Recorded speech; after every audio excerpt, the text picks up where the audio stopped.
Kolona e lashtë prej hekuri, një nga atraksionet kryesore të kryeqytetit të Indis. Kolona u bë 1600 vjet më parë, por nuk ndrushket. Si arkeologët e lashtë të metaleve, arriten aleancën pa rreshqitje, 16 shekuj më parë është një mister. Ne do të zbulojmë sekretin e qelikut të pandryshkshëm të lashtë. Rusia, një kështjellë ushtarake në bregdetin e detit Baltik, ndërtuar në shekullin e 19. Jashtë, bateritë e armëve mbrohet nga fletë të trasha hekuri. Metali është vazhdimisht i ekspozuar ndaj ujit të detit dhe ujit të shiut, por metali nuk korrups. Edhe pse është në kushte shumë të ashpra për metalin, zakonisht shkronjat në produktet metalike janë bërë të dalin jashtë gjatë formimit.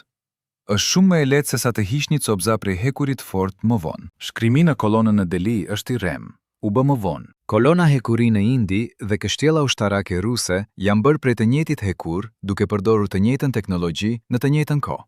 Në shekullin e 19, data e ndërtimit të kështjellës u tregua sakt. Ve kolona e hekurt ju atribua një moshe prej 1,5 vjeçari. Kjo është sekreti i teknologjisë së lashtë të hekurit pa korozion.